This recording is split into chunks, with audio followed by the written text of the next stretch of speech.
చక్కగా రెండు మాటలు మాట్లాడుకుంటాం. రాయన్, ధనుష్ 50వ సినిమా. హాయ్ చలం.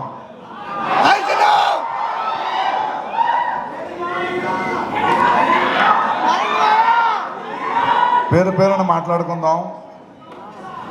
సందీప్ కిషన్ చూస్తున్నా, కాళిదాసుని చూస్తున్నా, అపర్ణ, తుషార,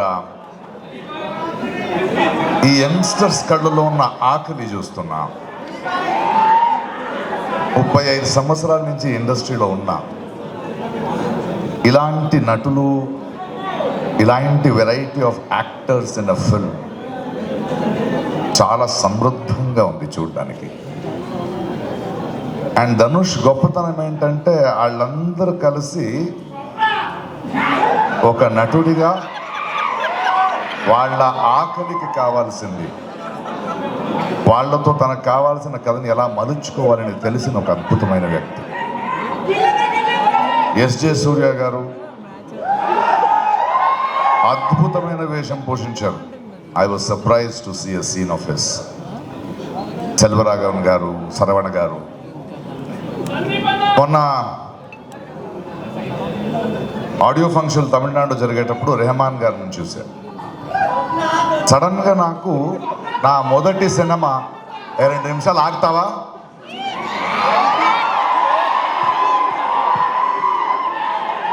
కొంచెం బాధ్యతగా మాట్లాడుకుంటాం. ఏఆర్ రెహమాన్ గారితో మాట్లాడుతున్నప్పుడు అనిపించింది 30 ఏళ్ళు అయ్యింది నేను ఆయన పనిచేసి. 3 దశాబ్దాలైనా మేము ఇంకా సినిమాలో ఉన్నాం అనడానికి గర్వంగా ఉంది. ఈ అన్ని మాటలు ఎందుకు చెప్తున్నానంటే నేను ధనుష్ దగ్గరికి రావాలి.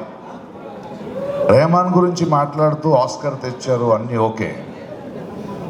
ఒక సినిమా ఇండస్ట్రీలో 30-35 సంవత్సరాలు ఉండడం పెద్దది కాదు. కళ అనేది ఒకరికి ఒక చోటు ఇస్తుంది, ఒక వేదిక ఇస్తుంది.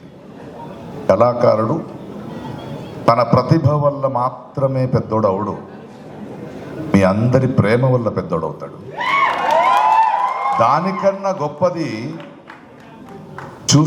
సినిమా చూస్తున్న వాళ్ళు ఆ కళాకారుడి మీద పెట్టిన నమ్మకం వల్ల పెద్దోడవుతాడు.